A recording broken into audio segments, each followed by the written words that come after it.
प्रेमियों गोद में लेकर सारे ब्रजवासी नृत्य कर रहे थे। परीक्षित कहने लगे, गुरुदेव भगवान कन्हैया ने अनेकों पर्वत थे इस गिरिराज से भी बड़े बड़े, लेकिन या गोवर्धन पर्वत की ही पूजा क्यों कराई थी, इसका क्या कारण था? तो सुखदेव स्वामी बताने लगे हैं, राजन परीक्षित, ये त्रेता युग की घटना थी। त्रेता युग में जब भगवान श्री राम 12 कलाओं से अवतार लेकर आए थे और भगवान श्री राम दुष्टों का विनाश करने के लिए जब 14 वर्ष के लिए वन में चले गए, वन में जाकर मैया जानकी का हरण हो गया।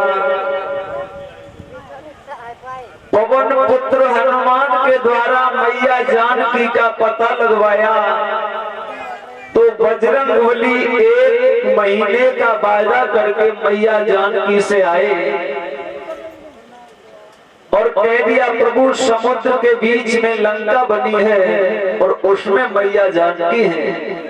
तो जब समुद्र पर पुल बन रहा था तो मेरे भगवत प्रेमियों जो भी वस्तु समुद्र में डालते थे वो डूब जाती थी। तो भगवान श्री राम ने उस वक्त अपने धनुष पर बाण रखकर समुद्र को सोखने के लिए जब संधान किया, उसी समय समुद्र प्रकट हो गया। तो उसने कहा, हे प्रभु अगर जल ही खत्म हो जाएगा तो इसके अंदर जितने भी जल के जीव हैं उनका भी विनाश हो जाएगा। उन्होंने कहा, तो फिर मैं समुद्र पार करके कैसे जाऊं, पत्थर डूब जाते हैं। तो समुद्र ने कहा, हे प्रभु तुम्हारी सेना में ऐसे ऐसे वीर हैं, अगर वो तुम्हारा नाम लिख करके और उनके हाथों से अगर पत्थर डलवाया तो वो पत्थर पानी में डूबेगा नहीं, तैर जाएगा। ऐसे कौन से वीर हैं? तब बताया कि नल और नील। नल और नील अगर कोई भी वस्तु पानी में डालेंगे तो पानी में डूबेगी नहीं, अन्यथा सबके हाथ से वस्तु डूब जाएगी।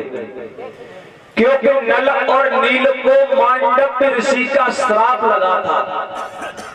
ये छोटे छोटे थे, नटखट थे, तो ऋषि महर्षि जब भजन करते थे तो उनकी वस्तु सोटा है, कमंडल है, जो कुछ मिला ये पानी में फेंक देते थे।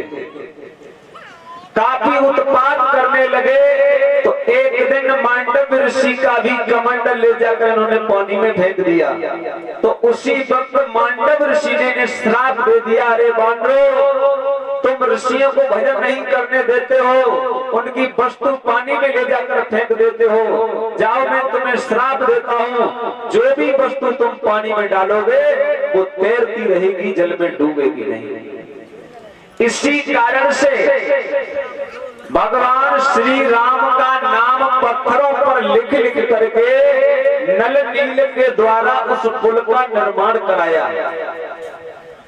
अब छोटे छोटे पत्थर पड़ रहे थे,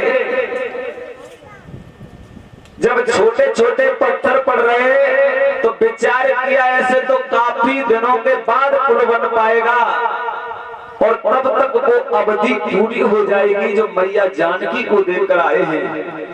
तो बजरंगबली प्रभु राम की आज्ञा पाकर के वहां से चले हैं। तो मेरे भगवत प्रेमियों हिमालय पर्वत पर पहुंचे हैं और ये जो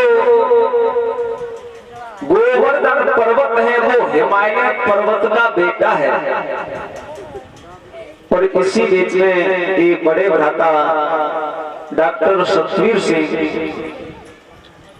अभी वर्तमान निवासी का 51 रुपए हमें आशीर्वाद के रूप में प्रदान करते हैं। भगवान से प्रार्थना है भगवान ऐसे भक्तों की मनोकामना पूर्ण करें और धन धाम से भरपूर बनाए रखें। और 1 से 1 रुपए भागवत की कथा में दान कर रहे हैं।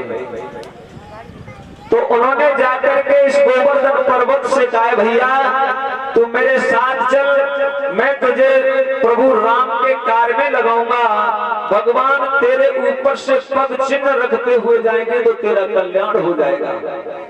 तो गोवर्धन पर्वत ने कहा ये बजरंगबली कहीं ऐसा ना हो कि आप मुझे यहाँ से ले जाओ। वो किसी ने कहा है कि धोबी को कुत्ता घर को न घाट को, मैं अपने परिवार से भी चला जाऊं और प्रभु के कार्य में भी न लग पाऊं।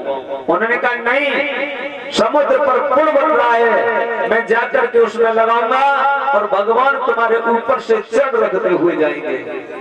तो चलने को तैयार हो गया।